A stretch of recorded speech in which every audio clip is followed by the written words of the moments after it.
Top takeaways on this one this evening. I loved, big aggressives. That's what I'm going to call this, my top takeaway tonight. Big aggressives. Mateus Krivas, loved the aggressiveness that we saw from the big man tonight on both the offensive and the defensive ends to the floor. Appears like he's dealing with something of a little bit of a hand injury. That's you heard Brian Jeffries talk about the availability report that we will now get moving forward. So I imagine we'll get that Friday night during the Holiday Bowl, and we'll take a look to see kind of what the situation or how he's listed with that. Obviously, he played tonight, but he was out there visibly shaking that hand at times tonight. So something to keep an eye on, but love the aggressiveness I saw from Mateus Krivas, and just really the energy from him, the energy from Koa Pete. I mean, how many times have we talked about we want to see Koa Pete be more of a dynamic rebounder in this system?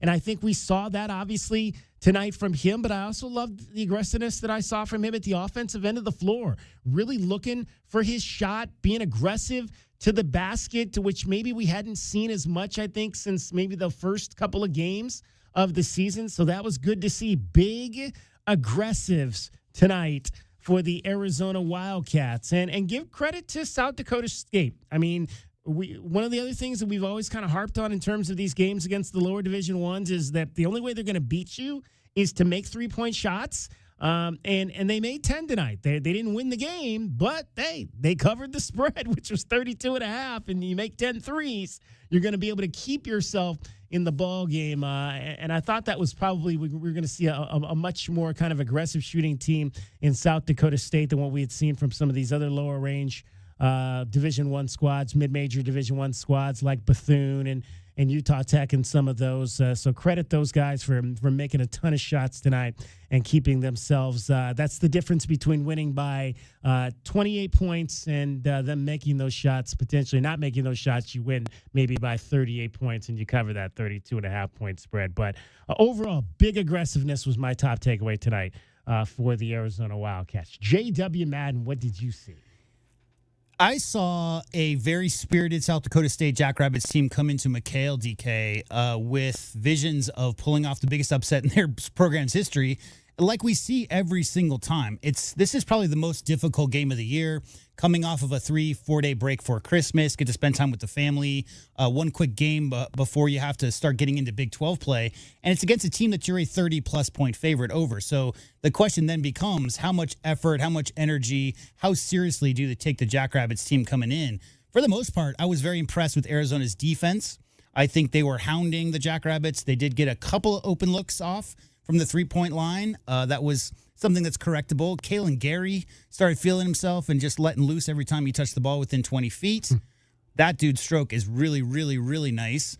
My biggest takeaway from the Cats, DK, was just the general balance. I mean, you already hit on all the key points.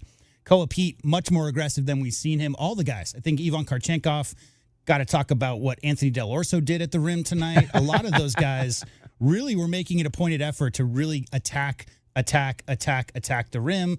And, you know, more than anything, Jaden Bradley with 10 assists. We don't see that very often from Jaden Bradley. He's such a unselfish guy. It's those hockey assists, right? It's not generally his assist in the scorebook, but he might have made the bucket happen by the action and swinging the ball back around. But 10 assists from Jaden Bradley, just super unselfish, finding everybody. And, Braden Burry's kept it going. Mo Krivas, as you said, about as aggressive around the rim as possible. You know, his teammates are talking to him about finishing down there on the block, and he's doing a great job these past few games. And Braden Burry's, what else can you say? He just looks so confident out there. Every guy who got in the rotation, Dwayne Aristo didn't mention, Tobe doing Tobe things. Just an all-around good team win with some correctables, DK, which is what the coaching staff wants. Some things you can point to, a couple of floaty passes right out of bounds. You don't need that. But, again, the question is, how are you going to respond after Christmas break to a team that you're playing at home that you're a 30-plus point favorite over? They got the job done. On to the next one, Big 12 time.